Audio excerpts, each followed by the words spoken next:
कम से कम 25 बिजनेस कर चुका जो पूरे फ्लॉप रहे, non stop, back to back. फिर लोग बोलते थे हो सकता है इसी को कुछ ने कुछ कर दिया, जो जो बिजनेस में हाथ डाले वो बिजनेस में ये बताया कि आप फ्लॉप है। काफ़ी सारे बिजनेस भी किए पर उसमें फेल हुए, तो आपको कोई ऐसा शख्स था आपकी ज़िंदगी में जो मोटिवेट करता था कि नहीं उठो, फिर करो होगा? कोई ऐसी एक शख्सियत जिसके बारे में मेहनत और लक जो कहा जाता है, ये कहाँ तक साथ देती है कि लकीली इंसान को हो गया, ये किस्मत वाला था कि इसके साथ हो के गया? दायरे के बाहर कितना भी सोने का पहाड़ है, लेकिन वो कितना भी छटपटाए तो नहीं मिलेगा, कि उसके मुकद्दर में नहीं, अल्लाह ताला ने। आप सभी का स्वागत है महाराष्ट्र न्यूज़ टुडे में। आज से हम एक नए शो की शुरुआत करने जा रहे हैं, जिस शो का नाम है क्या खोया क्या पाया। इसमें हम आपके सामने कुछ ऐसी शख्सियतों को, ऐसे इंसान को लाने की कोशिश करेंगे जिन्होंने अपनी ज़िंदगी में बहुत नीचे से शुरुआत की और आज एक मुकाम हासिल किया है। अपनी ज़िंदगी को सही तरीके से जो जायज़ कमाई, हलाल कमाई जिसे कहा जाता है, वो कमाई से अपने आप को हमारे समाज में एक मुकाम हासिल करवाया, अपना लोहा मनवाया। हमारे पहले मेहमान हैं जमील सानी साहब, जिन्हें सारा शहर, सारा महाराष्ट्र जानता है, जिनकी शुरुआत हुई थी एक साइकिल के ऊपर न्यूज़पेपर डिस्ट्रीब्यूट करने से, और आज जमील सानी साहब के कई बिजनेस है, सानी लिमिटेड के नाम से काफ़ी बड़े बिजनेस इनके फैले हुए हैं। तो इनका मैं स्वागत एक शेर से करना चाहूँगा कि सब्र की उंगली पकड़कर इतना चले हम कि मंजिलें भी हैरान हो गई। सर, आपका स्वागत है महाराष्ट्र न्यूज़ टुडे में। सर, जो आपकी ये ज़िंदगी रही है, जितना भी आपका स्ट्रगल हुआ है, उसकी शुरुआत कैसी थी और आज ये मुकाम पर आप कैसा पहुँचे? अस्सलाम वालेकुम। सबसे पहले तो मैं आपका शुक्रिया अदा करूंगा शाह भाई कि आपने उस लायक समझा, और जिस तरह से जैसे आपने बताया कि आप ये बहुत बड़े इंडस्ट्री के, लेकिन ऐसा कुछ नहीं है। जैसे आप जितना समझ रहे ठीक है, अल्हम्दुलिल्लाह। वो साइकिल से, पेपर से तो वो हमारी स्टार्ट हुई, और सिडको में N6 में उधर पेपर का एरिया था, 150 रुपये महीना मिलता था। 1 रुपया रोज़ से अपना साइकिल लेते थे, और उसी के ऊपर एक N7 से जाकर पेपर का गट्ठा बांध कर हर घर में 150 घर पर जाकर उतना पेपर बांटते थे। तो बस ऐसे ही उसके बाद फिर धीरे धीरे उसके बाद फिर ऑटो रिक्शा चलाए, नाइट में ऑटो रिक्शा चलाते थे, वो भी एक्सपीरियंस रहा। और कुछ एक टीचर हजरात थे, अब तो उनका घर भी और उनका नाम कुछ याद नहीं है। तो जब मैं 11th में था शायद, आज़ाद कॉलेज में, तो उन्होंने अपने घर पे लेकर गए और बिठाए, बोले बेटे क्या प्रॉब्लम क्या है, क्यों ऑटो रिक्शा चला रहे, आप पढ़ाई करो। फिर वहाँ से कुछ उनसे इंस्पायर होकर फिर एडमिशन लेकर अल्हम्दुलिल्लाह फिर एजुकेशन भी जारी रखे, और काम भी उसके साथ साथ जारी था। ऐसा है सर, आप जिस तरीके से ज़िंदगी में कामयाब हुए, आज के वक्त में देखा जा रहा है कि लोग बहुत ज़्यादा डिप्रेशन में हैं। जो हमारा यूथ है, उन्होंने से उम्मीद छोड़ दिए हैं कि हम ज़िंदगी में कुछ कर सकते, आगे बढ़ सकते, या बेहतर अपने फैमिली को एक बेहतर ज़िंदगी दे सकते। ये चीज़ कहीं ना कहीं ख़त्म हो जा रही है। इसलिए देखा जा रहा है बहुत सारे सुसाइड अटेम्प्ट हो रहे हैं, बहुत सारे लोग नशे में मुब्तला हो गए।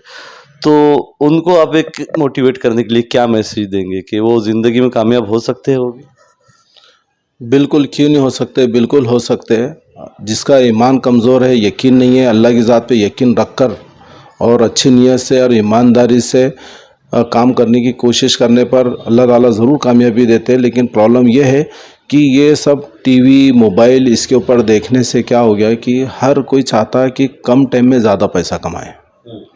तो शॉर्टकट कभी नहीं होता इसके अंदर, आपको धीरे धीरे धीरे धीरे स्ट्रगल करना ही है।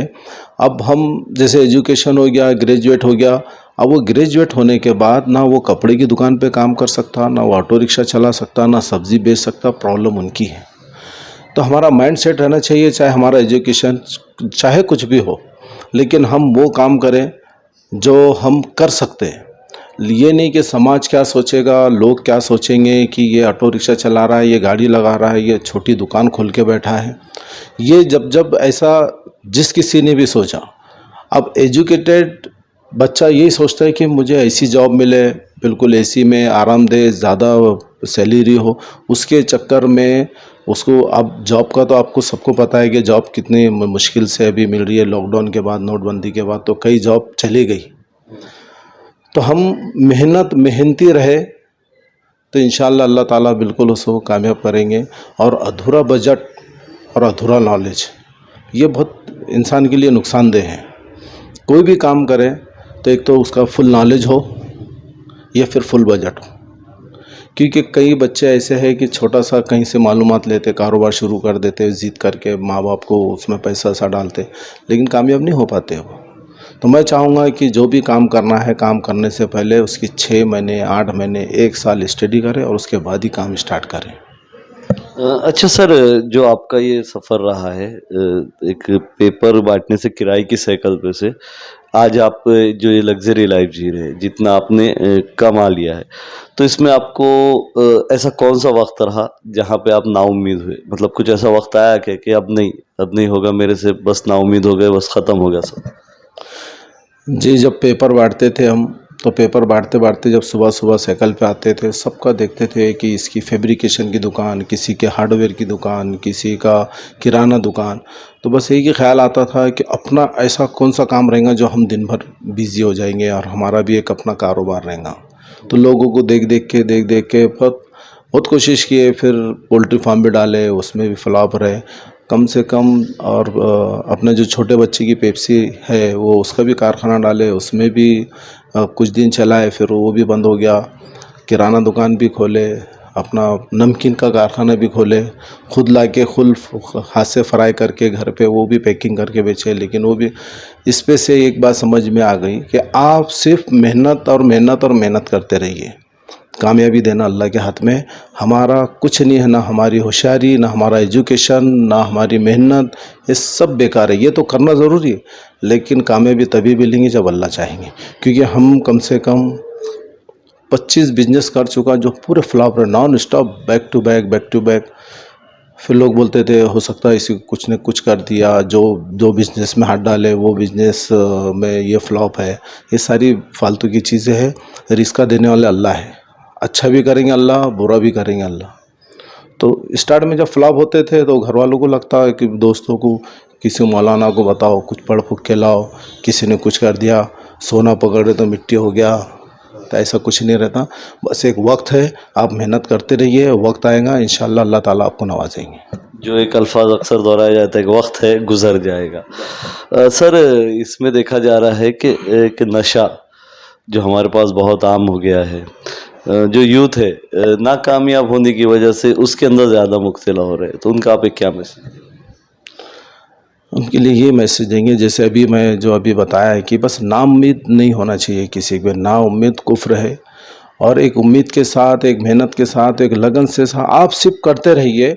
अल्लाह ताला जब चाहे जब इंशाल्लाह आपको नवाजेगा। आप मैं ये दावा नहीं कर सकता है कि मेरे अंदर कोई टैलेंट है, मेरे अंदर कोई होशियारी है, या मेरे पास कोई हुनर है जिसकी वजह से अल्लाह, मतलब जो भी यहाँ तक जिस मुकाम पर भी अल्लाह ने यहाँ तक पहुँचाया, ऐसा कुछ नहीं है। कोई टैलेंट नहीं है। एक से एक दुनिया में बड़े बड़े टैलेंट वाले परेशान है, एक से एक होशियार दानिश्वर परेशान है।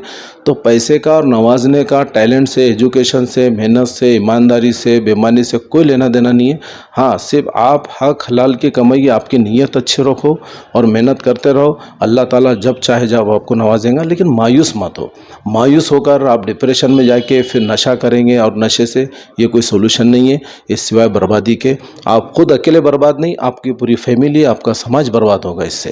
तो मैं चाहूँगा कि नशे से दूर रहे। नशा कोई ये इस बात का सोल्यूशन नहीं है, और अच्छी सोबत में रहे, अच्छे लोगों के साथ रहे। क्योंकि दोस्तों का चुनना ये हमारी इख्तियार की बात है। ठीक है, भाई बहन, फूफा फूफू, मामा मामी, ये तो अल्लाह ने दिए, ये हमको ये रिश्तों को एक्सेप्ट करना है। लेकिन एक दोस्ती का ऐसा रिश्ता है जो आपके हाथ में चॉइस है, वो आपकी इख्तियार की बात है। आप खुद कौन से दोस्त बनाना है, किसी को साथ में रखना है, किसके साथ में रहना है, किसके साथ में नहीं रहना, ये आपकी अपनी इख्तियार की बात है। अगर आप गलत लोगों के साथ है तो आप भी बदनाम होंगे, क्योंकि वो आपकी चॉइस है। वो कोई दोस्त कोई पेट से पैदा नहीं होता है। दोस्त आपको बनाना है, आपको चुनना है। वही तो एक ऑप्शन है, दोस्त, यारी, संगत, ये आपको खुद चुनना है। तो आप खुद चुनिए, ऐसे लोगों से दूर रहे जो नशा में मुलविस है, गलत कामों में मुलविस है। सर आपने जो बताया कि आप काफ़ी सारे बिजनेस भी किए पर उसमें फेल हुए, तो आपको कोई ऐसा शख्स था आपकी ज़िंदगी में जो मोटिवेट करता था कि नहीं उठो, फिर से उठो, फिर करो होगा? कोई ऐसी एक शख्सियत जिसके बारे में बताना चाहें? देखिए, लाइफ का टर्निंग पॉइंट मेरी मुलाकात हुई संजय केनेकर साहब से। बिल्कुल ऐसे टर्निंग पॉइंट, वहाँ तक परेशान था। फिर केनेकर साहब ने कुछ मेरे से बातचीत की, मतलब पहली मुलाकात कुछ भी नहीं है, 2002-3 की बात है ये। 2002-3, आज से करीब 20 साल पहले की बात है। तो उनसे मुलाकात हुई, उन्होंने कुछ बातें, हमारी गुफ्तगू हुई बिजनेस के ऊपर। उनका स्क्रैप का भी काम था, तो कुछ 2-8 दिन, 15 दिन, 1 महीना उनसे मैं बिजनेस किया। फिर उनके कुछ समझ में आया। केनेकर साहब बोले, ठीक है, आज से तुम मेरे पार्टनर, हम जो भी काम करेंगे साथ में करेंगे, मिल के करेंगे। तो अल्हम्दुलिल्लाह उसके बाद मिल के किए। उनके सोर्स थे, हमारी मेहनत थी, हमारा नॉलेज था, और उनके सोर्स थे। दोनों का जब संगम हुआ तो अल्लाह ने कामयाब कर दिया। बस वही टर्निंग पॉइंट था। और अक्सर एक बात कही जाती है कि हर कामयाब आदमी के पीछे कोई औरत का हाथ होता है। इस चीज़ में कहाँ तक सही है? बिल्कुल सही है, बिल्कुल सही है। जो आदमी घर से, अपनी बीवी से, बच्चों से और उससे अगर टेंशन फ्री है, तो वो मार्केट में सुकून से, अच्छे आइडियाज़ भी उसके दिमाग में आएंगे, और वो अच्छा काम करने के लिए इंस्पायर भी होगा, और सुकून से कोई अच्छा काम कर सकता है। हाँ, जिसके घर पे टेंशन है, तो बाहर आने के बाद भी, बाहर होकर भी वो घर पे है। तो इसमें तो घर की औरत का, घर की लेडीज़ का तो बहुत बड़ा हाथ है, क्योंकि उनका ही काम है मोटिवेट करना और बुरे वक्त में साथ देना। अगर वो साथ में है तो फिर इंशाल्लाह कोई टेंशन वाली बात है नहीं, वो बिल्कुल कामयाब हो सकता है। अल्लाह उसको बिल्कुल कामयाब सर करेगा। इसमें मेहनत और लक जो कहा जाता है, ये कहाँ तक साथ देती है कि लकीली ये इंसान को हो गया, ये किस्मत वाला था कि इसके साथ हो गया, इन्हें कामयाब हो गया, ये चीज़ मायने रखती है ज़िंदगी में? देखिए, लक फैक्टर जो है, लक फैक्टर जो अपनी जगह पर है, लेकिन लक फैक्टर के भरोसे पे आप नहीं बैठ सकते। देर हरी पलंगावरी, ऐसा कभी नहीं हो सकता। हाँ, आपके लिए कुछ करना पड़ेगा, आपको उठना पड़ेगा। अब एक बकरी को 2 मीटर की रस्सी के दायरे में कुछ घास वगैरह इधर उधर रख दिए, और बकरी एक जगह पर बैठी कि मुकद्दर में रहेगा तो मिलेगा, मुकद्दर में नहीं, उसको उतने एरिया में तो चलत फिलत करना पड़ेगी।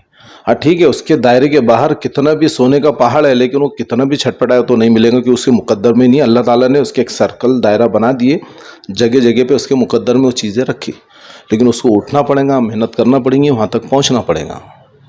तो सिर्फ हम लक फैक्टर के भरोसे पे नहीं रह सकते। मुकद्दर है, किस्मत है, सब लिखा हुआ है, लेकिन आपको मेहनत है, अपनी कोशिशें करना पड़ेगी। मतलब आपको रुकना नहीं है कहीं भी, बस चलते रहना है, जो भी अल्लाह के फैसले उसको कबूल करते हुए आगे बढ़ते रहना है। सर आखिरी में हमारी जनता को आप, एक हमारे शहर की आवाम को क्या मैसेज देना चाहें? बस मैसेज बस यही है कि ये मेरा अपना तजुर्बा है। आप सिर्फ अच्छी नीयत से, अच्छी लगन से मेहनत करते रहिए, कोशिश करते रहिए। नाउम्मीदी कुफ्र है, नाउम्मीद मत होइए, काम करते रहिए। इंशाअल्लाह अल्लाह ताला आपको ज़रूर कामयाब करेंगे। और हर एक की ज़िंदगी पे मौका आता है, जो मौका मिला उसको बिल्कुल मौके का पूरा जायज़ फ़ायदा उठाना चाहिए सबने। ये नहीं कि मौका मिला और हम सुस्ती करेंगे। मौका हर एक की लाइफ में आता है। अब वो कौन उसको कैसा इस्तेमाल करता है, मौके को कैसा उसके तरफ मोटिवेट होकर कैसा काम करेंगे, उसके ऊपर डिपेंड करता है। क्योंकि अब अल्लाह ताला ने बंदे के इख्तियार में कई चीज़ें रखी, जैसे भाई ये हराम है, ये हलाल है, ये ऐसा है, वैसा है। हर चीज़ हम अल्लाह के भरोसे पे, मतलब जैसा जो करेंगे अल्लाह करेंगे, वो बिल्कुल सही है। लेकिन जो अल्लाह ताला ने जो चीज़ें बंदे के इख्तियार में दी, तो वो तो बंदे को करना है। भाई सामने से गाड़ी आ रही है, थोड़ा साइड होना, ये बंदे के इख्तियार की बात है। अल्लाह ने अखलिस ये नहीं सलीम है कि बस आ रही मेरे मौत रहेंगी तो आंख पे चढ़े जाएंगी, नहीं तो वो बाजू से चले जाएंगी, ऐसा नहीं है। वो हमारे इख्तियार की बात है कि अपनी जान की हिफाजत करो, अपने आप का इलाज करो, ये तो अपनी इख्तियार की बात है। जो हमारी इख्तियार की बात है वो हमको ज़रूर करना चाहिए। बस ये नहीं हमारी नाम कामयाबी को अल्लाह के नाम पर डाल देना कि वही हमारे मुकद्दर में नहीं था। आप पासपोर्ट ही नहीं बनाएंगे और ये बोलेंगे कि हज हमारे मुकद्दर में नहीं। आप हज के लिए कोशिश कितना किए, आपने पासपोर्ट ही नहीं बनाए। पहला फ़र्ज़ है आपको पासपोर्ट बनाना, फिर नंबर लगाना, लगना नहीं लगना, फिर आखिर पूरी कोशिश करने के बाद लास्ट मोमेंट पे आप ये बोल सकते हैं कि ये मेरे मुकद्दर में नहीं है। आपने कोशिश ही नहीं की और आप कहेंगे कि मेरे मुकद्दर में नहीं, तो ये गलत है। बहुत शुक्रिया साहब हमको वक्त देने के लिए। तो अपने मुकद्दर पर छोड़ देना ये भी गलत है, कोशिशें करना बंद मत कीजिए। इस शो का मकसद यही है, जो आज यूथ के अंदर देखा जा रहा है कि नाउम्मीदी, डिप्रेशन में जो लोग जा रहे हैं, उनको थोड़ा सा मोटिवेशन मिले कि नहीं, कामयाबी मिल सकती है, आप कोशिश कीजिए। अगले हफ्ते किसी और मेहमान से हम आपकी मुलाकात करवाएंगे। इस शो को हम आगे भी कंटिन्यू कीजिएंगे। आप हमें बताइए कि ये शो चलना चाहिए आगे और किसी से मुलाकात होना चाहिए, तो आप कमेंट बॉक्स में लिखकर बताइए कि अगला मेहमान हमारा कौन होना चाहिए। ऐसे ही और मुद्दे देखने के लिए हमारे चैनल से जुड़िए, हमारे चैनल को सब्सक्राइब कीजिए, इस वीडियो को लाइक कीजिए और ज़्यादा से ज़्यादा शेयर कीजिए। मैं शाहब यासीन, महाराष्ट्र न्यूज़ टुडे, औरंगाबाद।